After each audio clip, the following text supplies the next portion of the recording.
ഇനി നല്ല ഡിഫറെൻ്റ് ആയിട്ടുള്ളൊരു റെസിപ്പിയാണ്, കുട്ടികൾക്കൊക്കെ നല്ല ഇഷ്ടമാവും. അപ്പോൾ സ്കൂൾ വിട്ട് വരുമ്പോഴൊക്കെ ഉണ്ടാക്കി കൊടുക്കുക. അപ്പോൾ നമുക്കിതെങ്ങനെയാണ് ചെയ്യുന്നതെന്ന് നോക്കാം.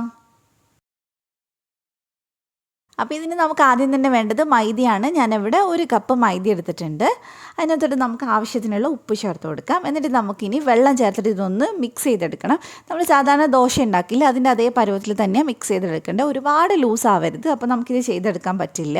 അപ്പോൾ നന്നായിട്ട് മിക്സ് ചെയ്തെടുക്കുക. കുറച്ചും കൂടെ ഞാൻ വെള്ളം ഒഴിച്ചിട്ട് ഒന്ന് മിക്സ് ചെയ്യുന്നുണ്ട്. ഒരുപാട് കട്ടിയായാലും നമുക്കിത് ചെയ്തെടുക്കാൻ പറ്റില്ല കേട്ടോ. കറക്റ്റ് ആ ഒരു ദോശയുടെ പരുവത്തിലെടുക്കണം. അപ്പോൾ അത് ഈ ഒരു പരുവത്തിലാണ് നമുക്ക് വേണ്ടത്. ഇനി നമ്മൾ ഇതൊരു ബോട്ടിലിൽ ഒഴിച്ചു കൊടുക്കാൻ കേട്ടോ. ഞാനിവിടെ ഒരു കുഞ്ഞു ബോട്ടിൽ എടുത്തിട്ടുണ്ട്. അതിൻ്റെ അടപ്പിന് ചെറുതായിട്ടൊന്ന് ഹോൾ ഇട്ട് കൊടുക്കും. ഒരുപാട് വലിയ ഹോൾ ആവരുത്, അപ്പോൾ ഇത് ചെയ്തെടുക്കുമ്പോൾ രസം ഉണ്ടാവില്ല. കുഞ്ഞു ഹോൾ ഇട്ട് കൊടുക്കുക. എന്നിട്ട് ഞാനിവിടെ ഒരു ദോശപ്പാൻ എടുത്തിട്ടുണ്ട്. അതിനകത്തോട്ട് കുറച്ച് ഓയിലൊന്ന് തേച്ച് കൊടുക്കുക. അതിനുശേഷം അതൊന്ന് ചൂടാവുന്ന സമയത്ത് നമ്മൾ ഈ ബോട്ടിലുള്ള മാവുണ്ടല്ലോ ചെറുതായിട്ടൊന്ന് പ്രസ് ചെയ്ത് ഇതുപോലെ ഒഴിച്ചു കൊടുക്കുക. ഒരുപാട് കട്ടിയിൽ വീഴരുത് കേട്ടോ, ഇതുപോലെ തിന്നായിട്ട് വീഴണം.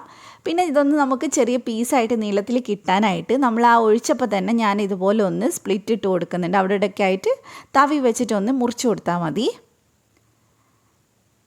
അപ്പോൾ നമുക്ക് എളുപ്പമായിരിക്കും. ഒന്ന് വേവിച്ചതിന് ശേഷം കട്ട് ചെയ്യേണ്ട ആവശ്യം വരില്ല. ഇപ്പോൾ ഇത് നന്നായിട്ട് വെന്തിട്ടുണ്ട്. ഒരു മീഡിയം ഫ്ലെയിമിൽ 1 മിനിറ്റൊക്കെ മതിയാവും ഇത് വേവാനായിട്ട്.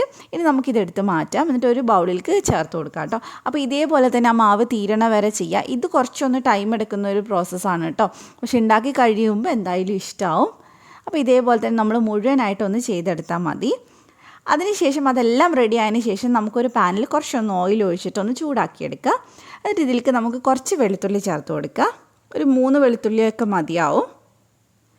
അതൊന്ന് ചൂടായി വരുന്ന സമയത്ത് നമുക്കിതിനകത്തോട്ട് ക്യാരറ്റ് ചേർത്ത് കൊടുക്കുക. ഒരു 2 സ്പൂണൊക്കെ ഉണ്ടാവുള്ളൂ. എന്നിട്ടൊന്ന് വഴറ്റിയെടുക്കുക. ഫ്ലെയിം ഒന്ന് കൂട്ടി വെച്ചിട്ട് ചെയ്താൽ മതി, ഒരുപാടൊന്ന് വഴറ്റിയെടുക്കേണ്ട ആവശ്യമില്ല. പിന്നെ ഇതിലേക്ക് ഞാൻ ഒരു ചെറിയ കഷ്ണം ക്യാപ്സിക്കവും കൂടെ ചേർത്തിട്ടുണ്ട്. ഏകദേശം 2 ടേബിൾ സ്പൂൺ ഉണ്ടാവും. അതും നമുക്കൊന്ന് ഹൈ ഫ്ലെയിമിൽ തന്നെ ഒന്ന് വേവിച്ചെടുക്കാം. പിന്നെ നമ്മൾ ചേർക്കുന്നത് ഒരു 1/2 ടീസ്പൂൺ മല്ലിപ്പൊടിയാണ്. അതിൻ്റെ കൂടെ 1/2 ടീസ്പൂൺ ജീരകപ്പൊടി ചേർത്തിട്ടുണ്ട്, ചെറിയ ജീരകമാണ്. പിന്നെ ഒരു 1/2 ടീസ്പൂൺ ചാറ്റ് മസാല ചേർത്തിട്ടുണ്ട്. പിന്നെ ആവശ്യത്തിനുള്ള ഉപ്പ് ചേർത്ത് കൊടുക്കുക. എന്നിട്ട് എല്ലാം കൂടി നന്നായിട്ട് നമുക്കൊന്ന് മിക്സ് ചെയ്തെടുക്കുക. ഇതിൽ കൂടുതൽ പൊടിയൊന്നും ചേർക്കുന്നില്ല. നിങ്ങൾക്ക് വേണമെങ്കിൽ നൂഡിൽസിൻ്റെ പൗഡറൊക്കെ ഉണ്ടെങ്കിൽ അത് ചേർത്ത് കൊടുക്കുക. അപ്പോൾ ഞാൻ കുറച്ച് ചില്ലി ഫ്ലേക്സ് ചേർത്തിട്ടുണ്ട്, ചെറിയൊരു എരിവിന് വേണ്ടിയിട്ടാണ്. അപ്പോൾ ഇതെല്ലാം കൂടി മിക്സ് ആയതിന് ശേഷം നമ്മൾ ഇതിലേക്ക് ഒരു മുട്ട ചേർത്ത് കൊടുക്കുകയാണ്. മുട്ട 1 or 2 ചേർത്താലും കുഴപ്പമൊന്നുമില്ല. അത് നമുക്കിതൊന്ന് ചിക്കി എടുത്തിട്ട് വരാം. അപ്പോൾ നന്നായിട്ട് നമുക്കിതൊന്ന് വേവിച്ചെടുക്കാം. നന്നായിട്ട് ഇതൊന്ന് ഡ്രൈ ആയി വരുമ്പോൾ നമുക്കിതിലേക്ക് 1 ടീസ്പൂൺ സോയ സോസ് ചേർത്ത് കൊടുക്കുക. അതും നമുക്ക് നന്നായിട്ടൊന്ന് ഫ്ലെയിം കൂട്ടിയിട്ടൊന്ന് മിക്സ് ചെയ്തെടുക്കാം.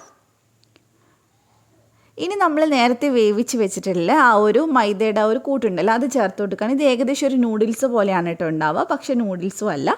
നല്ല രസമായിരിക്കും കഴിക്കാനായിട്ട്. കുട്ടികൾക്കൊക്കെ ഭയങ്കര ഇഷ്ടമാവും വൈകുന്നേരം കൊടുക്കുന്ന സമയത്ത്. ഇവിടെ മോനിനൊക്കെ നല്ല ഇഷ്ടമാണ്. അപ്പോൾ നന്നായിട്ട് മിക്സ് ചെയ്തെടുക്കുക. അപ്പോൾ അതേ നല്ലപോലെ മിക്സ് ആയിട്ടുണ്ട്. നിങ്ങൾക്ക് വെജിറ്റബിൾസ് ഒക്കെ കൂടുതൽ വേണമെങ്കിൽ ചേർത്ത് കൊടുക്കാം കേട്ടോ, അപ്പോൾ കൂടുതൽ ടേസ്റ്റ് ഉണ്ടാവും. കുട്ടികൾ കഴിക്കുമെങ്കിൽ അങ്ങനെ ചേർക്കാണ് നല്ലത്. അപ്പോൾ നന്നായിട്ട് മിക്സ് ചെയ്ത് ഒരു 2 മിനിറ്റ് ചൂടാക്കിയതിന് ശേഷം നമുക്കിത് സെർവ് ചെയ്യാം. അപ്പോൾ എല്ലാവരും ട്രൈ ചെയ്ത് നോക്കുക. ഇഷ്ടമായിട്ടുണ്ടെങ്കിൽ ഷെയർ ചെയ്യാം. മറ്റൊരു വീഡിയോ ആയിട്ട് കാണാം. താങ്ക്